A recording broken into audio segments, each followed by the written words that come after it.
반갑습니다. 임채문 세무사입니다.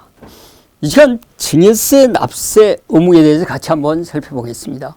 증여세는 누가 부담을 해야 되는지, 증여자가 증여세를 대신 부담해 줬을 때는 증여세가 과세가 되는지 안 되는지, 어쩔 때는 증여세가 과세가 되고 어쩔 때는 증여세가 과세가 안 되는데 그 한계가 어디까지인지 같이 한번 살펴보도록 하겠습니다.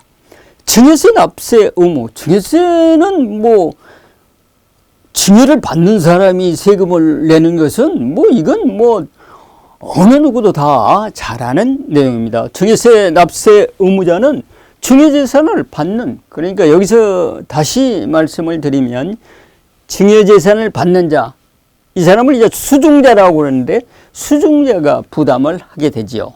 그리고 증여세는 동일한 증여재산에 대해서 소득세나 법인세가 부과된 경우 같으면 증여세 부담을 안 해야 맞죠, 원칙적으로는. 그렇지만 이 소득세가 부과됐을 때는 증여세 과세를 안 한 것이 맞고요. 법인세가 부과된 경우에는 예외적으로 증여세를 부담하는 경우가 있죠. 그 부담하는 경우가 주로 예외적인 규정으로서 뭐가 있냐고 그러면 상정법 45조 3부터 45조 5까지, 그러니까 이런 것이죠. 일감을 몰아주기, 요즘 일감 몰아주기 우리 유튜브를 우리 시청하시는 분들도 많이 들어보셨을 거예요.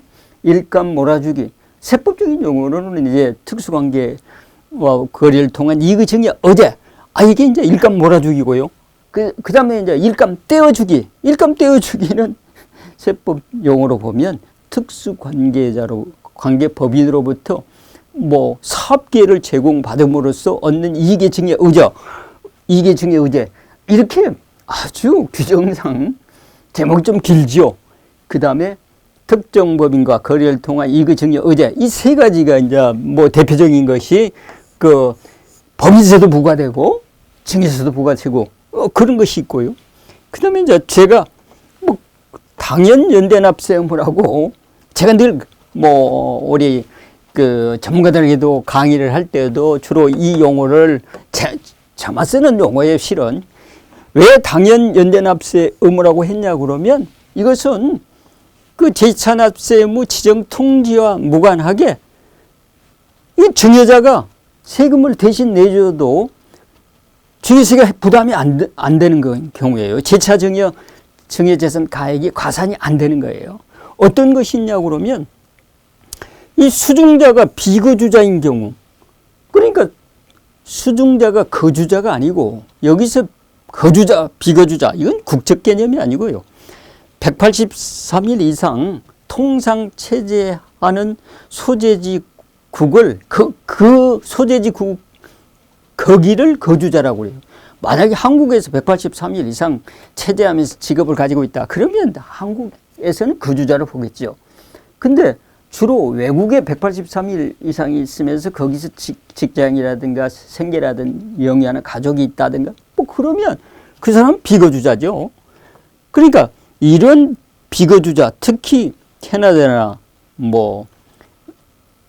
미국에 거주하고 있는 자녀나 손자, 손녀, 거기서 직장을 다니고 있다, 결혼해서 살고 있다, 그런 사람은 비거주자이기 때문에 그런 비거주자에게 국내 재산을 증여를 하고 거기서 나오는 그 증여세를 증여자가 대신 부담을 해줘도 이럴 때는 당연 연대납세 의무가 있기 때문에 제2차 증여세 과세를 안 한다는 거예요. 그 다음에 명의신탁 증여재산. 명의신탁 증여재산은 이것은 이제 2019년 1월 1일 이후부터는 위탁자, 그러니까 실소유자에게 과세하기 때문에 당연 연대납세 의무 이런 규정에 해당이 되지 않는데 2018년 12월 31일 이전에 위탁자가 수탁자에게 명의신탁을 했다, 그랬을 때는 이거 증여세 과세를 수탁자에게 증여세 과세를 하거든요. 그럴 때는 소유자인 위탁자가 증여세를 대신 납부를 해줘도 제4증여 증여세 과세를 받지 않는다. 이런 거고요.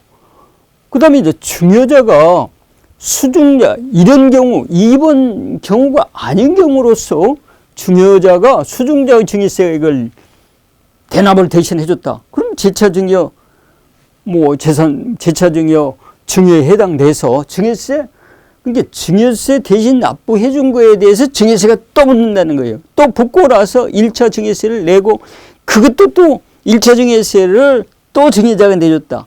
그래서 2차 증여세가 나왔다. 그러면 그 2차 증여세도 또 증여세가 또 붙는 거예요. 10년 이내에 제4 증여로 봐가지고. 그렇게 되면 이게 이제 순차적으로 가면 계속 꼬리에 꼬리를 묶고 계속 증여세가 과세되잖아요. 그럴 때는 그렇게 해서 내가 15억의 토지를 자녀에게 증여를 하고 자녀가 그 증여세 낼 여력이 없기 때문에 증여세까지 같이 주겠다. 그럴 때는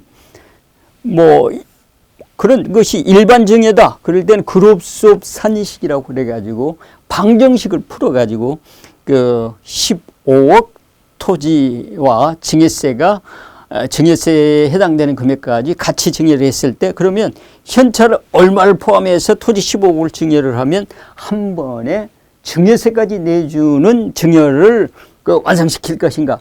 이건 이제 방정식을 풀어가지고 하시면 될 것 같아요. 이것도 보면 이런 것들은 이제 전문가에게 의뢰를 하셔서 이렇게 증여세가 얼마나 되는지 방정식 풀어가지고 이렇게 증여세 신고를 하시면 될 것 같고요. 그리고 이제 그 일반적인 거 2번이 아닌 경우에 만약에 이제 수증자가 재산이 없어가지고 증여세를 못 내면 증여자에게 지천납세 의무 통지를 보내거든요. 증여자에게 연대납세 의무 통지를 보내거든요.